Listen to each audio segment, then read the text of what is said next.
Hi all, welcome to I Plus. ഞാൻ അക്ഷര.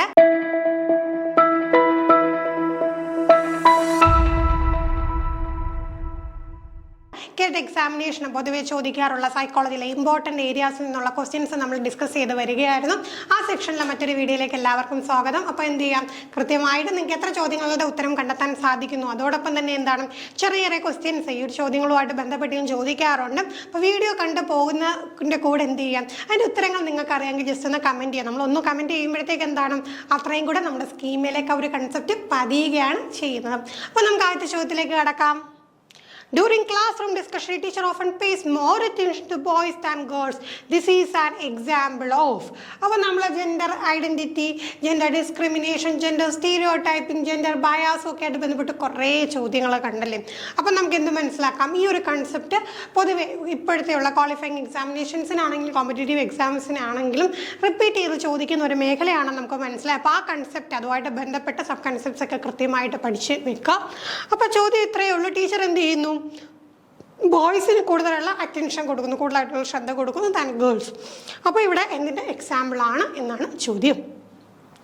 Gender bias, gender identity, gender relevance, gender constancy. അപ്പോൾ നമുക്ക് എന്താണ് ബയാസ് എന്നുള്ള വാക്കിൻ്റെ അർത്ഥം അറിഞ്ഞാൽ തന്നെ എന്താണ് മനസ്സിലാവും അല്ലേ, ജെൻഡർ ബയാസ് ആണ്. അവിടെ എന്താണ് ഒരു പക്ഷഭേദം നമ്മൾ കാണിക്കുവാണ്. അപ്പോൾ ജെൻഡറിൻ്റെ പേരിൽ എന്താണ് ഒരു ഗ്രൂപ്പ് ഓഫ് ആളുകൾക്ക് പ്രത്യേക പരിഗണന ലഭിക്കുന്നു. ബയാസ് എന്ന് പറഞ്ഞാൽ ഇത്രയേ ഉള്ളൂ, ഒരു ഗ്രൂപ്പിന് എന്താണ് പ്രത്യേക പരിഗണന ലഭിക്കുന്നു, മറ്റൊരു ഗ്രൂപ്പിന് ലഭിക്കുന്നില്ല. അത് ജെൻഡറിൻ്റെ ബേസിസിലാവുമ്പോൾ അതെന്തായിട്ട് മാറിയത്, ജെൻഡർ ബയാസ് ആയിട്ട് മാറി. ഇപ്പം നേരെ തിരിച്ചാണെങ്കിലും എന്ത് ചെയ്യുന്നു, ടീച്ചർ ഇതുപോലെ pays more attention to girls and boys എന്ന് പറഞ്ഞു കഴിഞ്ഞാലും അത് മനസ്സിലാക്കുക, അതും എന്താണ് ജെൻഡർ ബയാസ് തന്നെയാണ്. അപ്പോൾ തിരിച്ചു വന്നാലും ഏത് ഗ്രൂപ്പിന് കൊടുത്താലും എന്താണ് പ്രത്യേക പരിഗണന കൊടുത്തു കഴിഞ്ഞാൽ അത് ജെൻഡർ ബയാസ് ആണ്. ഇനി ഒരു പെർട്ടിക്കുലർ കാര്യത്തിൻ്റെ പേരിൽ, ജെൻഡറിൻ്റെ പേരിൽ അവരെ എന്താണ് ഒഴിച്ചു മാറ്റി നിർത്തി കഴിഞ്ഞാലും അപ്പോൾ അത്തരം ചോദ്യങ്ങൾ നമ്മളെ കാണുന്നുണ്ട്. ഇപ്പോൾ സ്പോർട്സ് ഡേയിൽ എന്താണ് ആ ഗേൾസിനോട് പറയുകയാണ് നിങ്ങൾ പങ്കെടുക്കേണ്ട, നിങ്ങൾ മാറി നിൽക്കുന്നത് ബോയ്സിനുള്ള പ്രോഗ്രാമാണ് എന്ന് പറഞ്ഞു കഴിഞ്ഞാൽ അത് ജെൻഡർ ഡിസ്ക്രിമിനേഷനാണ്. അപ്പം ആ ഒരു കൺസെപ്റ്റ് നിങ്ങൾക്ക് തിരിഞ്ഞു പോകില്ല. അപ്പോൾ അവിടെ എന്താണ് ഒരു ജെൻഡർ ഇന്നതായതുകൊണ്ട് എന്ത് ചെയ്യുന്നു, അവരെ ഒഴിച്ച് നിർത്തുന്നു. അങ്ങനെ വന്നു കഴിഞ്ഞാൽ അത് ജെൻഡർ ഡിസ്ക്രിമിനേഷനാണ്.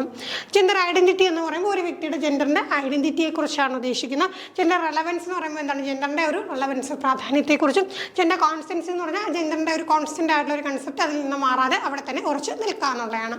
ഓക്കെ, അപ്പോൾ പൊതുവെ ചോദിക്കാറുള്ളത് ജെൻഡർ ബയാസ് ചോദിക്കാറുണ്ട്, ജെൻഡർ സ്റ്റീരിയോ ടൈപ്പിംഗ് ചോദിക്കാറുണ്ട്, ജെൻഡർ ഡിസ്ക്രിമിനേഷൻ ചോദിക്കാറുണ്ട്.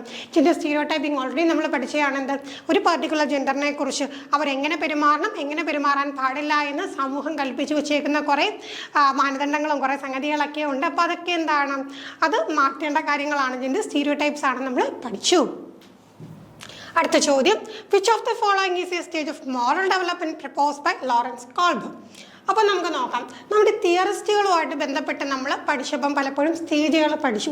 ഞാൻ ഓൾറെഡി പറഞ്ഞിട്ടുണ്ട്, ഓരോ തിയറിസ്റ്റ് പഠിക്കുമ്പോൾ സ്റ്റേജ് വൈസ് ഡിവിഷൻ ഉണ്ടെങ്കിൽ പ്രത്യേകം എന്ത് ചെയ്യാം, എഴുതി വെച്ച് തന്നെ പഠിക്കുക. ഏജ് ഗ്രൂപ്പ് അനുസരിച്ച് എഴുതി തിരിക്കുക, എഴുതി വെച്ച് തന്നെ നിങ്ങൾ പഠിക്കാം.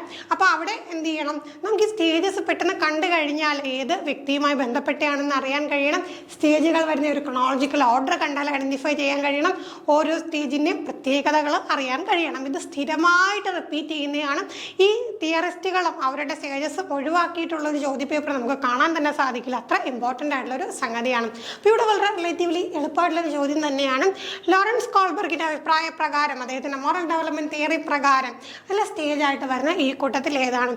Latency stage, social contract orientation, concrete operation stage, industry versus inferiority stage. അപ്പോൾ നോക്കിക്കേ, മോറൽ ഡെവലപ്മെൻറ്റ് സാൻമാർഗിക വികാസവുമായി ബന്ധപ്പെട്ടുള്ള സ്റ്റേജ് ഈ കൂട്ടത്തിൽ ഏതാണ് വരിക? ദ സോഷ്യൽ കോൺട്രാക്ട് ഓറിയൻറ്റേഷൻ ആണ് വരിക. ഇവിടെ നിങ്ങൾക്കുള്ള ചോദ്യമുണ്ട്, സോഷ്യൽ കോൺട്രാക്ട് ഓറിയൻറ്റേഷൻ നമുക്ക് മനസ്സിലായി കോൾബർഗുമായിട്ട് ബന്ധപ്പെട്ടതാണ്. അങ്ങനെയാണെങ്കിൽ latency stage, concrete operational stage, industry versus inferiority stage, 3 സ്റ്റേജുകളും മറ്റ് 3 തിയറിസ്റ്റുകളുടെയാണ്. അത് കൃത്യമായിട്ട് കണ്ടെത്തി നിങ്ങൾ കമൻറ്റ് ചെയ്യുക.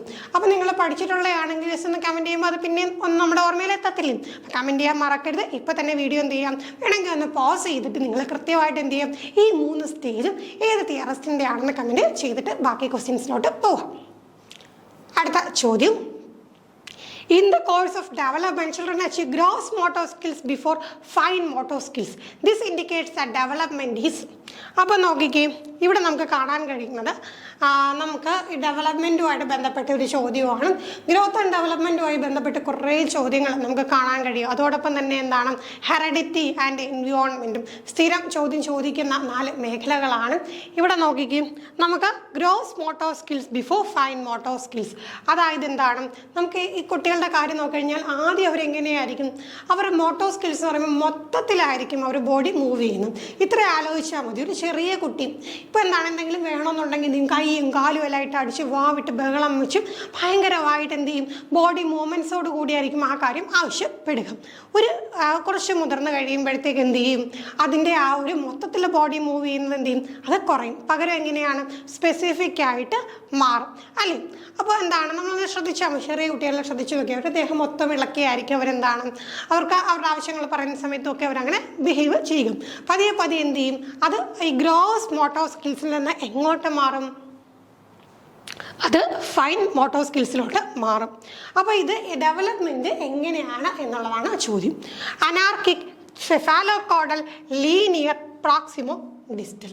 അപ്പോൾ നമ്മൾ നോക്കിക്കഴിഞ്ഞാൽ നമുക്ക് പെട്ടെന്ന് കാണുമ്പോൾ ഈ കൺസെപ്റ്റ് റിലേറ്റ് ചെയ്യുന്നതിൽ ചെറിയൊരു ബുദ്ധിമുട്ട് തോന്നുമെങ്കിലും എന്താണ് മനസ്സിലാക്കി വെക്കണം. നമുക്ക് ഇവിടെ സെഫാലോകോഡലും പ്രോക്സിമോ ഡിസ്റ്റലും തമ്മിൽ ഡൗട്ട് വരാനേ സാധ്യതയുള്ളൂ. അപ്പം ഈ പറയുന്ന സെഫാലോകോഡൽ എന്ന് പറയുമ്പോൾ തീർച്ചയായിട്ടും അതെങ്ങനെയാണ്, ശിരസ് തൊട്ട് പാദം വരെയാണ്. അപ്പോൾ എപ്പോഴും എങ്ങനെയായിരിക്കും, ശിരസ് തൊട്ട് പാദം വരെ ഹെഡ് ടോയ് അങ്ങനെയായിരിക്കും ഡെവലപ്മെൻറ്റ് ഉണ്ടാകുക.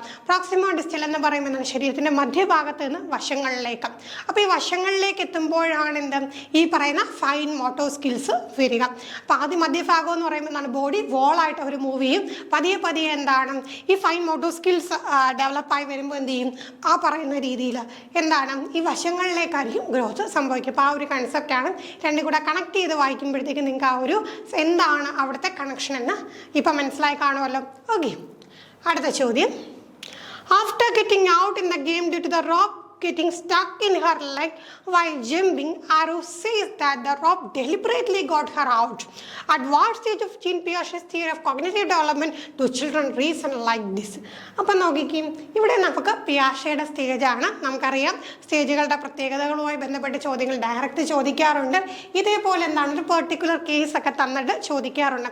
സംഭവം എന്തുവാണ്, ഒന്നുമില്ല. ഒരു കുട്ടി എന്താണ് ഗെയിമിൻ്റെ ഇടയ്ക്ക് എന്ത് ചെയ്തു, ആ ജമ്പ് ചെയ്യുന്ന സമയത്ത് റോപ്പ് കാലിൽ കുടുങ്ങി. എന്നിട്ട് എന്ത് ചെയ്യുന്നു, അപ്പോൾ ആ കുട്ടി പറയുന്നു റോപ്പിനെ മനഃപൂർവ്വം തട്ടി വീഴ്ത്തിയാണ്, കയറിനെ തട്ടി വീഴ്ത്തിയതാണെന്ന് പറയുന്നു. ഇങ്ങനെ കുട്ടി പറയുന്ന സ്റ്റേജ് ഏതെന്നാണ്. അപ്പോൾ ഇത്തരത്തിൽ എന്താണ് കുട്ടി റീസൺ ചെയ്യുന്ന സ്റ്റേജ് ഏതാണ്? അപ്പോൾ നമുക്ക് ഓപ്ഷനായിട്ട് 4 പിയാഷയുടെ സ്റ്റേജ് തന്നെയാണ്. Concrete operation, sensory motor stage, formal operational stage, pre operational stage. അപ്പോൾ നമുക്ക് ഇവിടെ എന്താ കാണാൻ കഴിഞ്ഞത്, അനിമിസം ആണല്ലേ. അനിമിസം എന്താണ്, ഏതെങ്കിലും എന്താണ് ഇനാനിമേറ്റ് ആയിട്ടുള്ള ഒബ്ജക്ട്സിനും ജീവനുണ്ട് എന്ന രീതിയിലും പാവക്കുട്ടികളൊക്കെ എടുത്തെന്താണ് ജീവനുള്ള പോലെ അതിനോട് പെരുമാറുക. അതുപോലെ എന്തിനും കാണുന്ന എന്തിനും എന്താണ് ജീവനുള്ള പോലെ പെരുമാറി പോകുന്ന ഒരു സ്റ്റേജും. അപ്പോൾ അത് എവിടെ എത്തുമ്പോഴാണ്, കുട്ടി പ്രീ ഓപ്പറേഷണൽ സ്റ്റേജിൽ നിൽക്കുമ്പോഴാണ് ഈ അനിമിസം എന്ന് പറയുന്ന ക്യാരക്ടേഴ്സ് ഉണ്ടാകും. അപ്പോൾ അത് എന്ത് ചെയ്യും, കുട്ടി വളരുന്നതനുസരിച്ച് ഈ ഒരു സ്വഭാവം ആ കുട്ടിയിൽ നിന്ന് മെച്യൂർഡ് ആവുന്നതനുസരിച്ച് എന്ത് ചെയ്യും, ഈ ഒരു സ്വഭാവം ഇല്ലാണ്ട് ആകും. ഫൈനൽ ക്വസ്റ്റ്യൻ ഏതാണ്, meaning knowledge construction in students is supported by. വളരെ റെലവൻ്റ് ആയിട്ട് ചോദിക്കുന്ന ഒരു ചോദ്യം തന്നെയാണ്. ഇപ്പോൾ മീനിങ് നോളജ് കൺസ്ട്രക്ഷൻ, മീനിങ് ആയിട്ടുള്ള അറിവ് നിർമ്മാണം, അത് എന്തുമായിട്ട് സപ്പോർട്ട് ചെയ്യുന്നു എന്നുള്ളതാണ്. Passive reception of information, strict memorisation techniques, rich social interaction, collaborative learning, independent isolated study only. അപ്പോൾ നമ്മൾ ഇതുപോലെ ഒന്നിലധികം കാര്യങ്ങൾ വരുമ്പോഴത്തേക്ക്, അപ്പോൾ ഇവിടെയൊക്കെ നോക്കിക്കും ഒന്നിലധികം കൺസെപ്റ്റ്സ് വരുന്നുണ്ട്. അപ്പോൾ എല്ലാ ഓപ്ഷനും വായിച്ച് നോക്കിയ ശേഷം മാത്രം എന്ത് ചെയ്യാം, ഉത്തരത്തിലേക്ക് എത്തുക. പാസീവായിട്ട് ഇൻഫർമേഷൻ റിസീവ് ചെയ്യുക എന്ന് പറഞ്ഞ പരിപാടി നമുക്കിപ്പോൾ ഇല്ല. ലിസണേഴ്സ് ആയിട്ട് വെറുതെ പാസീവ് ലിസണേഴ്സ് ആയിട്ട് ഇരുന്നാൽ പോരാ, പകരം എന്താണ് student should be active players എന്നാണ് നമ്മൾ പറയുന്നത്. ദെൻ സ്ട്രിക്റ്റ് മെമ്മറൈസേഷൻ ടെക്നിക്സ് പരിപാടിയേ ഇല്ല, റോട്ട് മെമ്മറൈസേഷൻ നമ്മൾ നിർത്തി. Then rich social interaction, collaborative learning, അതോടൊപ്പം തന്നെ എന്താണ് ഇൻഡിപെൻഡൻറ്റ് ഐസൊലേറ്റഡ് സ്റ്റഡി. ഇൻഡിപെൻഡൻ്റ് ആയിട്ട് പഠിക്കുക ഓക്കെ, ബട്ട് ഐസൊലേറ്റഡ് സ്റ്റഡി എന്ന് പറഞ്ഞു കഴിഞ്ഞാൽ അത് ഇതിൻ്റെ ഭാഗമായിട്ട് വരില്ല. അപ്പോൾ നമ്മുടെ ഉത്തരവ് എന്താണ്, rich social interaction, collaborative learning. നമ്മൾ സോഷ്യലി നല്ല രീതിയിൽ ഇൻട്രാക്ട് ചെയ്യുക, കൊളാബറേറ്റ് ചെയ്ത് ലേൺ ചെയ്യുക. അപ്പോൾ തീർച്ചയായിട്ടും അവിടെ എന്ത് സംഭവിക്കും, മീനിങ് ഫുൾ ആയിട്ടുള്ള നോളജ് കൺസ്ട്രക്ഷൻ നടക്കും. അപ്പോൾ ഇത്രയും കാര്യങ്ങളാണ് നമുക്ക് ഇന്നത്തെ ക്ലാസ്സിൽ ഡിസ്കസ് ചെയ്യാനായിട്ടുണ്ടായിരുന്നു. മറ്റൊരു വീഡിയോ വീണ്ടും കാണാം. Thank you.